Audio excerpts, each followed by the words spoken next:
Hello tout le monde, j'espère que vous allez bien. Je vous fais part d'un enseignement que j'ai traversé, que Dieu m'a fait vivre, traverser, appris et maintenant je vous retransmets. Donc voilà, et le message d'aujourd'hui est les déserts spirituels. Bienvenue dans Cultive, le podcast où chaque épisode est une graine d'inspiration.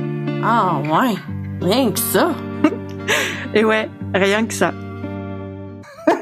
Alors, qu'est-ce que c'est que le désert spirituel ? Sachez que si vous n'êtes pas forcément croyant en Dieu, ça peut quand même vous intéresser. Moi, je vous invite à quand même écouter parce que ça peut avoir quand même... je vais pas parler uniquement, même si pour moi tout est lié à Dieu, mais je vais inclure vos projets, vos entreprises, votre vie en général. Donc, restez parce que ça peut vraiment peut-être vous parler. Donc, qu'est-ce que c'est qu'un désert spirituel ? Déjà, voyons le désert. Le désert, cet environnement aride, sec, peu peuplé, en retrait complet avec une biodiversité complètement à elle-même, à lui-même, le désert. Vraiment, vous voyez le mot désert, rien que déjà dans le mot, la façon dont je parle du désert, ma voix elle a complètement changé. C'est vraiment, c'est ça, c'est sec, c'est aride. Ça reste que c'est magnifique, hein, c'est un environnement qui est unique. Tous les environnements de la nature sont uniques, mais je veux dire, c'est vraiment propre. Hein, quand on le désert, je pense que le mot désert déjà définit même l'environnement. Il est fort, il est dur. Même dans le mot désert, tu sens que c'est déjà aride, tu vois. Donc, et enfin aussi spirituel. Donc là, quand j'inclus spirituel, j'inclus votre foi, j'inclus les relations aux autres, j'inclus votre entreprise, j'inclus les projets. Parce qu'à chaque fois, on parle entrepreneur. Puis en fait, je me dis non, les personnes qui ont des projets immigration, projets de construire une maison, bref, vous entreprenez un projet. Donc voilà, toutes ces personnes-là. Ça vous concerne aussi. Donc du coup, pour en revenir, désert spirituel, en fait, c'est le moment dans ta vie où tu as un cœur, ton cœur il est asséché, ta foi est asséchée. C'est vraiment une période qui est difficile. T'es assoiffé, t'as envie de réussir, mais en même temps t'es fatigué.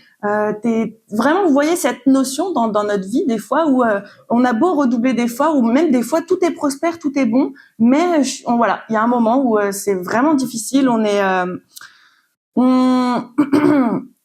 peut se sentir loin de Dieu.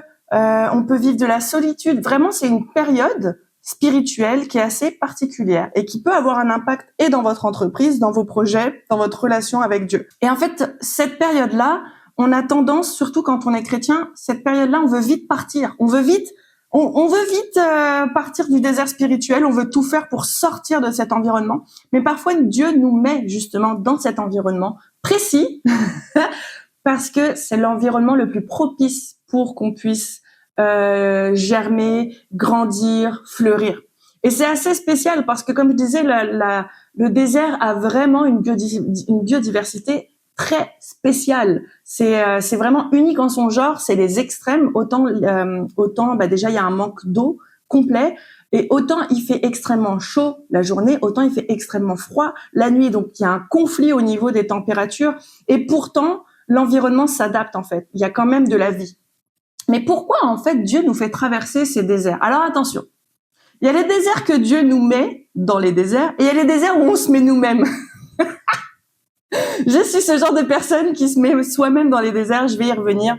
Ce moment où en fait on vit une sécheresse spirituelle. Comme je disais, la sécheresse spirituelle, les amis, voyez ça vraiment, où ça inclut votre entreprise, ça inclut vos projets, ça inclut votre zèle en fait. Maintenant, qu'est-ce que c'est que le zèle ? Ça peut arriver, le zèle, on l'identifie uniquement dans notre relation à Dieu, donc c'est-à-dire uniquement dans notre chambre au moment où on prie, alors que non, ça a un impact aussi dans nos relations, ça a un impact aussi dans notre entreprise, dans nos projets, dans notre carrière en fait. Et des fois, en fait, Dieu, il travaille vraiment, pas des fois, tout le temps, il travaille sur plein de choses en même temps. Donc en fait, c'est quoi le zèle ? Le zèle, c'est l'enthousiasme, c'est l'ardeur. Et quand on est chrétien, quand on est ambitieux, quand on a envie de réussir, quand on a envie quand on a soif, en fait, que ça soit soif, majoritairement soif de Dieu, hein, en général. Je vais parler comme ça, mais on a ce moment où on est déterminé pour Dieu, on est enthousiaste, vraiment, vous savez, mes amis chrétiens, vous voyez de quoi je parle, ce zèle pour Dieu, là, on est déter, ça y est, là, on est en mode one-on-one avec Dieu. Et en fait, on considère les déserts spirituels souvent parce que on n'a plus ce zèle. Voilà. Dès que le zèle, il est plus là, amis chrétiens, dites-moi si vous aussi c'est ça. On associe ça à, oh, je traverse un désert spirituel parce qu'on n'a plus le zèle. Pas du tout. Ça n'a aucun rapport. Et en fait, c'est parce qu'on associe le zèle et on a tendance à avoir un problème. On a tendance à idolâtrer le zèle. Amélie, qu'est-ce que tu es en train de dire? L'idolâtrie, amis chrétiens, vous savez, vous voyez ce que c'est. On idole souvent les choses et c'est pas que c'est pas. Je vais pas dire le mot c'est pas bien, mais c'est pas bon, ok. Même si dans la Bible en effet ça dit que c'est un péché, ça n'empêche qu'en fait le péché, petite parenthèse, c'est manquer la cible. Mais en fait on idolâtre le zèle, ce qui fait qu'on va s'identifier au zèle et dès qu'on n'a plus de zèle, qu'est-ce qu'on fait? On rentre nous-mêmes dans un désert spirituel où là on s'éloigne de Dieu parce qu'on n'est plus enthousiaste, parce que on associe le zèle à une émotion. Comme je disais, à l'enthousiasme, c'est comme si plus de zèle, plus de Dieu. Voilà. Alors que non, c'est là où rentre ta discipline. C'est là où, en fait, quand tu rentres dans un désert spirituel, souvent on s'y met soi-même, hein, parce que dès que, comme je disais, on n'a plus le zèle, c'est comme si que Dieu était plus là, Dieu était loin, alors qu'en fait, on idolâtre notre zèle. C'est vraiment pas bon de faire ça. Moi, je l'ai souvent fait. Et en fait, c'est normal, on a tous un processus. Mais en fait, c'est ça qui nous mène des fois dans des déserts nous-mêmes. Là, il y a le désert qui est là. Puis nous, on s'est dit, tiens, bon, je vais le voir. C'est clairement ça. Et donc, du coup, pareil pour notre entreprise. Par exemple, moi, ça m'arrive pour Amélie Librement, je n'ai plus le zèle. Je n'ai plus cette ardeur, je n'ai plus cet enthousiasme. Et en fait, quand je l'ai plus, j'associe ça à une défaite, à un échec. Alors qu'en fait, c'est juste une émotion, souvent, le zèle. Ça arrive souvent que c'est une émotion, c'est un sentiment. Et quand on l'a plus, bah voilà, tout s'écroule. Alors que non, en fait, c'est pas parce que tu n'as plus le zèle que tu es loin de Dieu. Bien au contraire. Il faut des fois apprendre à être proche de Dieu sans dépendre du zèle. Il faut apprendre à continuer à évoluer dans ton entreprise sans dépendre du zèle. Il faut que tu continues à évoluer dans ton couple, à marcher dans ton couple, à faire confiance à ton partenaire, à vouloir aller plus loin, même si tu n'as plus le zèle. Pareil dans tes amitiés. C'est pareil partout. Et j'aime ça. Dieu, il m'inspire là. J'aime ça. Mais ce que je veux dire, et n'associez pas votre vie au zèle. Ce n'est pas parce que vous avez plus de zèle, d'ardeur, d'enthousiasme que c'est un échec. Bien au contraire. Et plus vous vous accrochez à ça, dès que vous avez du zèle, ça y est, vous êtes créatif. Dès que vous avez du zèle, ça y est, vous prenez votre temps avec Dieu. Dès que vous avez du zèle, vous avez envie de plein de choses. Quand le zèle est plus là, on est perdu. I know, parce que j'ai été cette personne. Tout ce que je vous raconte là, c'est moi d'abord que j'ai vécu, ok? Je dis pas ça parce que vous, ceci, vous, cela. Non. Je suis la première à avoir vécu tout ça et tout ce que je vous dis, c'est ce que j'ai vécu. Et dès que j'avais plus le zèle, j'étais paumée, mais c'est comme si que mon zèle, c'était ma boussole. Alors qu'en fait, c'est pas bon d'idolâtrer ça. Donc voilà pour le zèle. Maintenant, pour toutes les personnes qui ont plus le zèle, notamment mes amis chrétiens ou des personnes qui ont envie d'aller plus loin dans leur foi, abonnez-vous à ma newsletter parce que je vous donne plein d'astuces, plein de conseils sur votre relation à Dieu. Je vais vous mettre ça dans la description. Donc, si vous voulez plus d'outils par rapport au zèle ou même les déserts spirituels, votre relation avec Dieu, inscrivez-vous à ma newsletter. Vous allez recevoir à chaque 2 semaines plein d'astuces, plein de témoignages, plein de conseils, plein d'inspirations pour cultiver votre relation et votre foi avec Dieu. Donc, c'est ça. Quand on est dans un désert spirituel, je vais parler au moi je, pour que vous puissiez vous identifier à on dit. Moi, quand je traversais un désert spirituel, c'est ça, le zèle était plus là. Bon, j'en ai assez parlé. Ma foi est asséchée parce qu'elle est forcément connectée à mon zèle puisque mon zèle était idolâtré. Donc du coup, indirectement, je m'éloignais de Dieu. Ou alors, Dieu me mettait directement dans un désert spirituel malgré mon zèle. Malgré mon zèle, parce que en fait, quand on arrive dans un désert spirituel, c'est une phase où Dieu, il nous fait emmener dans un niveau supérieur. Vous voyez les grades spirituels, les ambitieux spirituels là, je vous vois là, ceux qui écoutent là. Sachez que moi, Dieu m'a fait réaliser quelque chose, c'est que on ne prépare pas notre éternité. Ça fait mal, je répète. On ne prépare pas assez notre éternité. On prépare ce qu'on vit ici, mais on prépare pas notre éternité. Ce qui va se passer après, on prépare pas. Nous, on se dit, oh, je vis ma vie, that's it, that's all, je me pose, je fais ce que je peux. Au pire, on est pécheur, quand Jésus va revenir, alléluia, je sais que je vais être élu. Ouais. Mais ce qu'on sait pas là, c'est qu'il y a un après là. Vous pensez que quand on va être avec Jésus et quand on va être en connexion totale avec Dieu, ça va être fini? Non, le début de la vraie début de l'aventure va commencer. Et en fait, Dieu m'a fait réaliser que tout ce que je suis en train de faire en ce moment a un impact considérable sur mon éternité. Là, ma façon de voir les choses a changé. Et en fait, j'ai compris qu'à chaque fois, quand je traverse un défi, quand je traverse de l'adversité, quand je traverse des obstacles, c'est parce que c'est nécessaire à mon grade spirituel. Pourquoi? Parce que j'ai des ambitions spirituelles. Quand je dis ambition spirituelle, encore une fois, c'est autant matériel, autant physique, autant émotionnel, autant relationnel. Bref, pour moi, ça inclut tout le package. Je suis quelqu'un de très ambitieuse et j'ai perdu ce que je voulais dire. Je sais plus. C'est pas grave. En tout cas, le désert spirituel. Je m'éloigne, je m'écarte. Quand on rentre dans un désert spirituel, on perd tous nos repères. C'est comme si Dieu nous prend, hop, et nous met dans le désert, ou alors c'est comme si nous allons nous-mêmes dans le désert. Et en fait, on se sent loin de Dieu, on se sent loin de tout, et c'est notre attitude face au désert spirituel. Et en fait, j'en traversais tellement qu'à un moment donné, Dieu, il m'aidait tout le temps, mais il y a aussi ce vice où non, je suis confortable dans la difficulté. Et je me sortais pas, en fait, je me laissais pas sortir et je voulais pas que Dieu me sorte non plus. Donc c'est bizarre, je me sentais loin de Dieu, mais en même temps j'avais envie d'être proche de lui, mais en même temps j'étais confortable dans la difficulté. Et à un moment donné, je pense que mon cœur, lui, hurlait de sortir de là-dedans. Et en fait, Dieu m'a fait réaliser que les déserts spirituels sont nécessaires. Je vous explique pourquoi. À chaque fois, d'ailleurs cultive, vous voyez, à chaque fois je parle des plantes. Nous sommes des semences, nous sommes des graines, nous sommes en même temps les cultivateurs, nous sommes en même temps l'environnement, on est tout ça. Et en fait, Dieu, il veut œuvrer en nous pour faire de nous une œuvre. Ok, ça c'est Jean-Philippe Baudry qui dit ça, c'est une phrase de lui, j'adore. Dieu veut œuvrer en nous pour pouvoir faire, pour qu'on puisse faire des œuvres à notre tour. On va prendre une plante. La plante, encore une fois, elle s'enracine et on voit pas. C'est ça le problème, c'est qu'on voit pas. Et ça, souvent, c'est ça le monde spirituel. Le monde spirituel, c'est ce qui est souterrain, c'est dans la terre, c'est sombre, on voit pas nos racines grandir, on ne sent pas grandir. Et nous, on se focus sur l'extérieur, ok? Et en fait, des fois, là, hop, ça germe, ça pousse, on commence déjà à être une belle plante en Christ, une belle plante au niveau de votre entreprise, ça fleurit, ça pousse. Puis à un moment donné, il y a une stagnation. Et là, vous essayez d'arroser, ça fonctionne pas. Vous êtes patient, ça fonctionne pas. Puis vous êtes focus, hein. On est focus sur le fait que notre plante pousse. Sauf que ça, c'est Dieu qui s'en charge, c'est pas nous. Dieu nous dit juste arrose. On est juste l'intermédiaire en fait. Ça veut dire que si Dieu nous dit change le terreau, on change le terreau. S'il nous dit change d'environnement, on change d'environnement. Mais pour la croissance, c'est Dieu. C'est Dieu qui fait pousser la plante. Et des fois, Dieu, il a besoin de prendre cette plante qui était dans un environnement, on va dire exotique. Ah, j'aime pas ce mot. Un environnement, c'est ça, humide, qui était nécessaire à la croissance de votre plante, donc vous.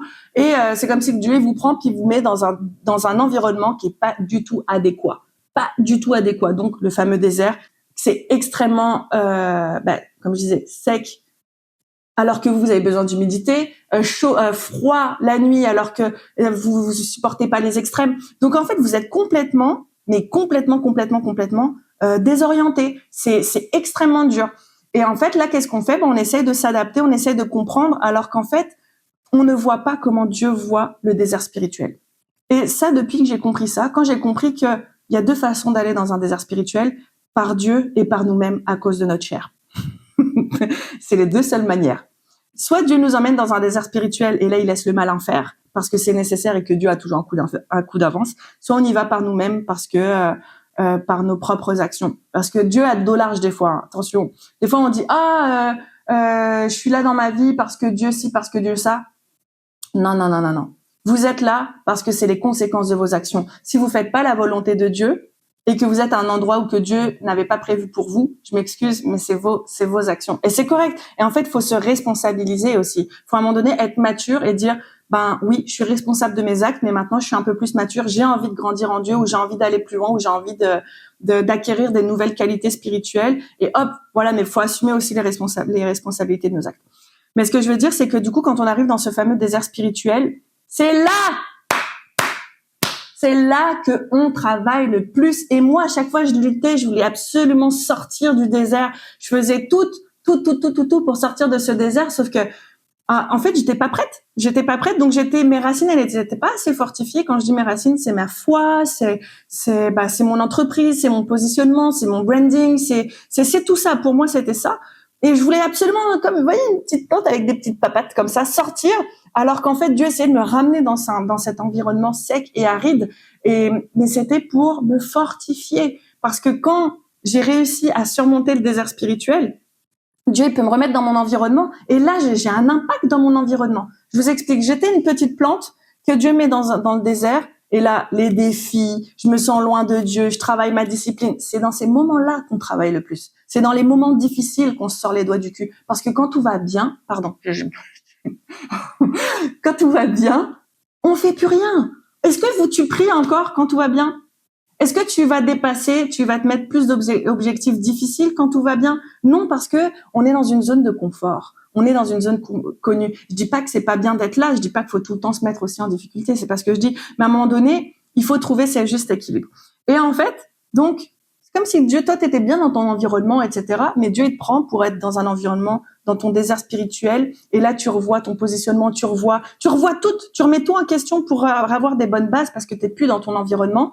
Et quand t'es prêt, Dieu, il te remet là où tu étais. Mais qu'est-ce qui se passe?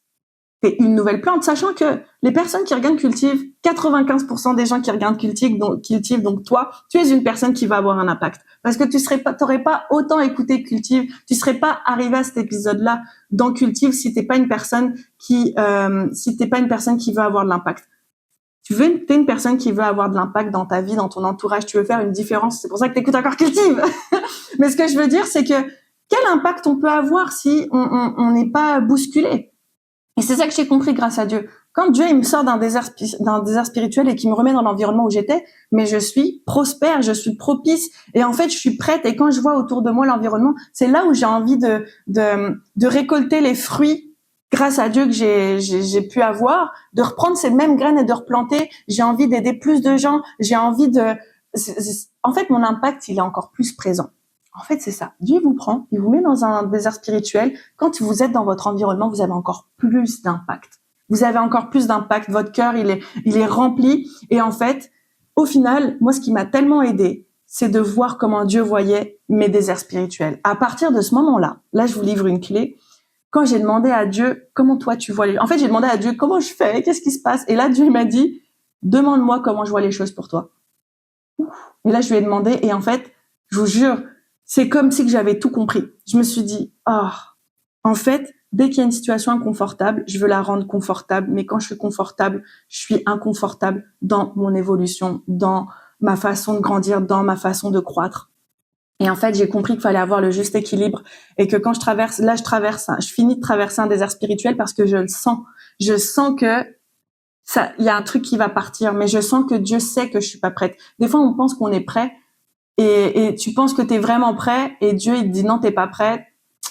Faut travailler son humilité, mais ce que je veux dire c'est que en fait il faut voir les déserts spirituels comme un bénéfice incroyable pour votre vie. C'est votre attitude. Et si vous voulez savoir comment on fait pour avoir la bonne attitude, j'ai fait un podcast par rapport à ça justement. C'est ça, c'est l'épisode 14, 8 attitudes à cultiver dans sa vie. Donc ça va pouvoir vous aider en fait pour votre désert spirituel. Mais ce que je veux dire, c'est que quand vous traversez un désert spirituel, c'est le moment parfait pour vous rapprocher encore plus de Dieu. C'est le moment parfait pour vous rapprocher. Si vous n'êtes pas chrétien ou si vous n'êtes pas croyant, c'est le moment parfait de vous recentrer en fait. Parce que vous voyez, le désert est tellement grand, mais c'est le seul moment où vous pouvez pas compter uniquement sur vos propres forces, parce que finalement, ce n'est ni par force ni par puissance, mais par l'esprit. Mais ce que je veux dire, c'est là où on remet tout en question. On remet tout en question, on remet en question notre marche, on remet en question notre façon de voir les choses, on remet en question... Enfin, là, je parle de moi, c'est comme ça. Mais des fois, on s'en rend pas compte, en fait. Et c'est un moment d'apprentissage dans votre vie pour toutes les personnes qui veulent avoir un impact. Je dis ça parce que ça se trouve, c'est la même chose pour les personnes qui veulent pas avoir d'impact, mais je le sens, je le sais, parce que je suis quelqu'un qui a envie d'avoir un impact et c'est quelque chose qui revient souvent, l'introspection, les réflexions, etc. Et depuis que je traverse mes déserts spirituels, c'est le moment où en fait, je suis vraiment... Des fois, j'ai un voile sur mes yeux et je m'en rends pas compte. Et franchement, quand j'ai mes déserts spirituels, ça me fait du bien d'enlever ce voile parce que des fois, je suis beaucoup dans le déni, des fois, je suis orgueilleuse et je sais que Dieu travaille et j'ai laissé Dieu travailler parce que c'est bien de faire la volonté de Dieu, hein. Mais il faut vouloir le faire aussi. Parce qu'il y a une différence entre vouloir faire la volonté de Dieu et la faire. Parce que entre ce que Dieu te demande de faire, entre ce que Dieu te dit de faire, entre ce que Dieu veut que tu fasses, entre ce que toi tu veux faire et entre, tu vois, des fois on est sélectif, c'est genre, c'est ça. Et souvent, on oublie faire la volonté de Dieu. On veut pas, hein. Mais une fois Dieu m'a dit un truc, et ça m'a tellement touchée. Je disais à Dieu, j'arrive pas à faire ta volonté. Comment je peux faire? Et là, Dieu m'a dit, laisse-moi d'abord faire la tienne. Si notre Seigneur est pas assez grand, franchement, quand Dieu m'a dit ça, j'étais comme, Donc, c'est ça pour les déserts spirituels. Attention à votre zèle, ne l'idolâtrez pas. C'est pas parce que c'est difficile et inconfortable que vous n'êtes pas au bon endroit.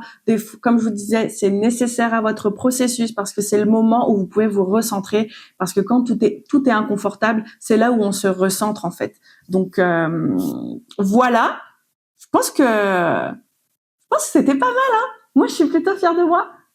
Fière de moi et merci Seigneur parce que franchement juste avant cet épisode j'étais pas bien et franchement ça vous avez vu comment j'étais pétillante et tout, merci Seigneur, gloire à Dieu parce que juste avant oh là là là là là j'étais à 2 doigts d'annuler, j'étais vraiment pas bien mais j'ai prié pour que Dieu me donne son esprit pour que je sois vraiment à la hauteur et que cet épisode vous aide et je le ressens, j'ai vraiment été inspirée, c'est vraiment grâce à Dieu donc merci Seigneur. Donc si votre cœur est asséché ou peu importe justement, sachez que c'est en fait on pense que dans les déserts c'est le moment où on est plus asséché, mais c'est là où Dieu il va plus nous travailler en fait. C'est là où il va nous ressourcer. C'est dans les déserts que Dieu nous ressource. Voilà, j'espère que cet épisode vous a plu. Encore une fois, inscrivez-vous à ma newsletter. Je vous livre plein de tips, plein de conseils, plein d'astuces pour justement développer, cultiver votre foi et votre relation à Dieu. J'espère que ça vous a plu. Laissez-moi un petit commentaire. Est-ce qu'il y a autre chose? Non? Moi, je pense que c'est bon. Bah voilà, on en a assez. Dans 2 semaines, ça sera un épisode avec une personne que j'aime beaucoup. J'ai trop hâte. Ça aura aucun rapport avec avec Dieu. Enfin, aucun rapport. Je vais pas parler de Dieu ni de foi ou autre. C'est un épisode spécial sur la santé, sur les maladies mentales. Je ne vous en dis pas plus. J'espère que ça vous a plu, en espérant vous avoir inspiré généreusement. C'était Aimez librement. Bye bye!